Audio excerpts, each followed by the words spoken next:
Les amis, avant de passer la parole à François, je vais la passer au deuxième personnage de l'État. Vous savez, c'est le rang protocolaire du président du Sénat. Mais quand on le dit, ça prend tout son sens aujourd'hui. Quand on voit que le premier d'entre les Français est victime d'une sorte d'empêchement politique. Il fait des coups, c'est la réforme constitutionnelle, en tout cas la tentative, situation économique, Gilles l'a dit, désastreuse, rayonnement de la France quasiment réduit à zéro. Donc, le deuxième personnage de l'État, c'est celui qui est le garant de nos institutions, en quelque sorte. Celui qui est capable de garder le cap, celui de nos institutions. Alors, bien sûr, il va nous le dire, sa vision de la France après 2017. Il va l'exprimer au travers de son soutien. Mais c'est important quand on parle du deuxième personnage de l'État. Le premier, il n'existe quasiment plus. Il est confronté même à une sorte de fronde permanente au niveau même de sa majorité. On le vit, nous, tous les jours à l'Assemblée nationale. Ils ne sont même pas capables de s'entendre entre eux, même sur la loi sur le travail. C'était pas mauvaise finalement au début. Et ils en font tout et n'importe quoi. Donc, quand on dit aujourd'hui, cher Gérard, et on a vécu des moments forts quand on était auprès de Jacques Chirac, au sein du même gouvernement, quand on dit le deuxième personnage de l'État, quand on parle de Hollande, ça prend tout son sens. À toi la parole.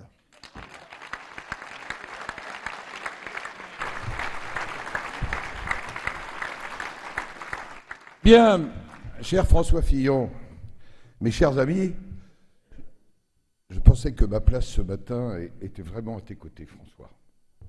Avant que nous partions avec Gérard Longuet à Moscou pour examiner un certain nombre de dossiers. Mais je suis heureux que ce matin nous soyons si nombreux, qu'il y ait autant de parlementaires, ce qui n'est pas une évidence. Et je voudrais remercier tous nos collègues parlementaires d'être là, autour de François, particulièrement.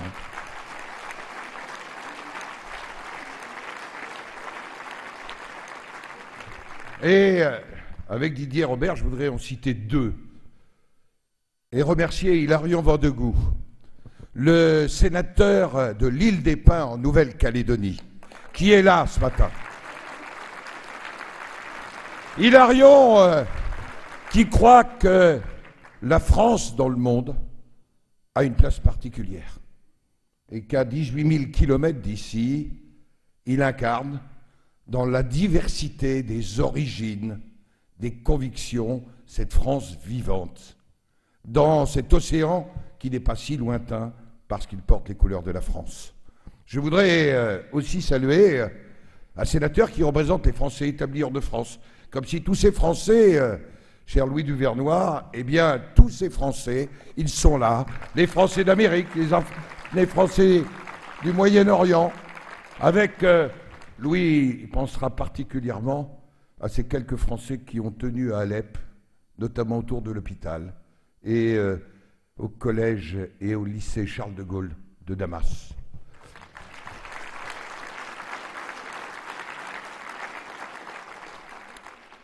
C'est vrai, avec François Fillon, j'ai fait un long chemin. Un long chemin qui a commencé d'abord pour le rapporteur que j'étais de la transformation, cher Gérard Longuet aussi, de l'administration des postes et télécommunications en opérateur public. Et nous nous sommes rencontrés à ce moment-là, et François Fillon, qui incarne l'avenir, me fait toujours penser à ces vers d'Aragon. Vous voyez que je vais chercher parfois mes références ailleurs, mais Aragon a été en quelque sorte sanctifié parce qu'il les a écrits tout près de Rambouillet, au moulin de la Villeneuve. Aragon écrit, et ça s'incarne très bien en François Fillon qui doit incarner l'avenir pour nous.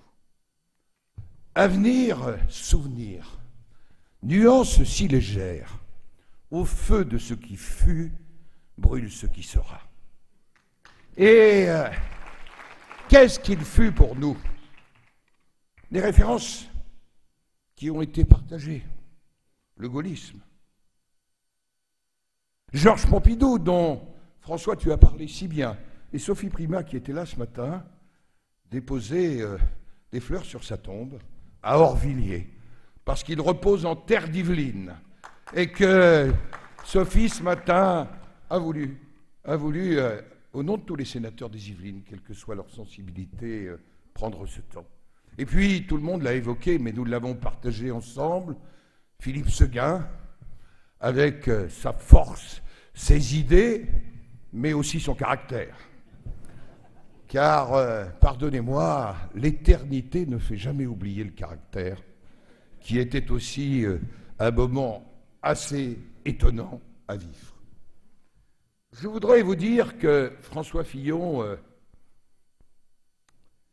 il sait faire, que François Fillon va le faire et que nous allons le faire autour de lui, tous ensemble.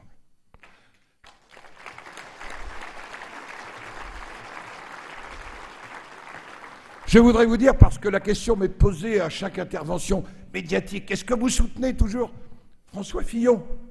Bien, je vous le dis, je ne me lève pas en pensant l'éditorialiste du matin, et si d'ailleurs je les avais écoutés, jamais je ne me serais présenté à la présidence du Sénat.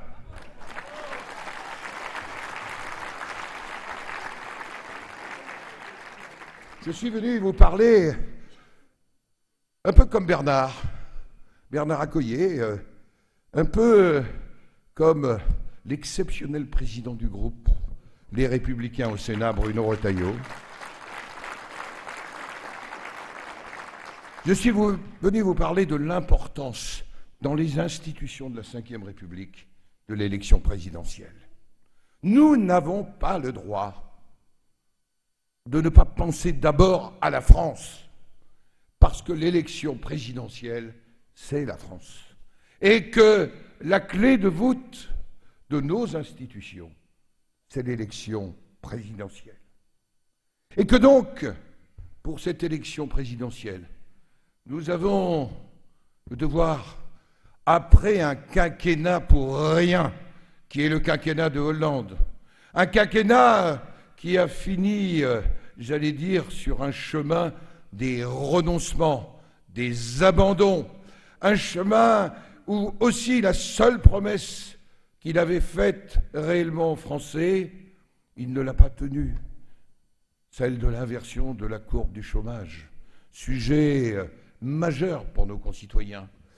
Un quinquennat qui va s'achever sur un pays replié sur ses communautarismes, un chemin qui va nécessiter de retrouver la communauté nationale, un chemin qui a besoin de réformes. Alors c'est vrai, Gérard Longuet, il incarne vraiment, je reprends tes mots, la stabilité, la profondeur, la solidité. Il incarne, François Fillon aussi, Gilles Carrez l'a dit, la vérité. Et je crois que c'est de ces qualités-là dont nous avons besoin. Alors, nous, militants de François, quelle que soit notre responsabilité, nous avons le devoir d'engager ce qui n'est pas une guerre, mais une vraie bataille qui doit se dérouler loyalement, qui est la bataille des primaires. Et pour ça, mes chers amis, arrêtez de commenter, agissez, allez faire connaître François Fillon. J'utiliserai une formule biblique, mais j'aurai des ennuis avec Bruno Retailleau. Agissez, répandez-vous, multipliez, c'est cela qu'il faut faire. Oui.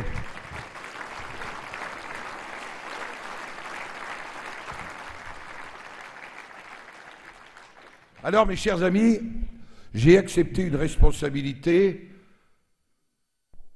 qui est celle d'être, avec Bernard Accoyer, le sage, le juge de paix du comité d'organisation des primaires. Je l'ai fait parce que je pense que pour la France, parce que je crois en la France, nous n'avons pas le droit d'échouer dans la procédure que nous avons choisie. Ensemble, François, que nous avons inscrit dans nos statuts, ensemble. Et je dois vous le dire, je me suis fixé 4 objectifs qui aujourd'hui me semblent partagés. Les primaires doivent être un succès numérique. C'est-à-dire que nous devons avoir un objectif de 4 millions de Françaises et de Français qui se réclament des valeurs du centre et de la droite, qui viennent s'exprimer pour choisir celle ou celui qui leur apparaîtra comme en capacité de redresser la France. Parce que 4 millions, c'est la certitude derrière de l'emporter. Ça doit être un succès technique qui efface tous les mauvais souvenirs que nous pouvons avoir et dans lequel, avec la haute autorité, nous devons avoir une exigence. Ce doit être en même temps un succès éthique. Je le dis clairement, c'est un point sur lequel je ne transigerai pas. Je pense que la politique, si elle veut retrouver le chemin de la confiance des Français, elle doit être exigeante dans cette démarche. Ne nous trompons pas, dans ce pays, je le disais hier à Nantes, seuls les maires adjoints, les conseillers municipaux ont la confiance majoritaire des Français. Et nous devons faire de cette consultation un très grand succès politique. Autour des projets, autour des personnalités, autour des perspectives. Alors, à cet au-delà, je ne doute pas de François Fillon. Et moi, je te le dis, François, je serai à tes côtés, je suis à tes côtés, je demeurerai à tes côtés. Alors,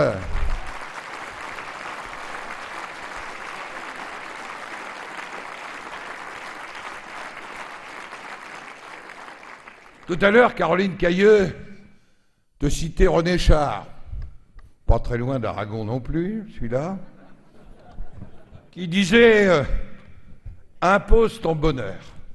Alors moi, je vais faire appel à ta passion. On est sur le circuit des 24 heures du Mans. Tu vois, on engage le virage des Hunaudières. Allez, t'es meilleur en conduite automobile et peut-être moins bon en équitation que moi. Mais je te le dis, c'est maintenant que tu nous enclenches à surmultiplier. C'est maintenant que tu vas à la rencontre des Français. C'est maintenant que tu te fais connaître. Et au dernier moment, tu retireras ton casque et tu l'emporteras. Bravo Gérard.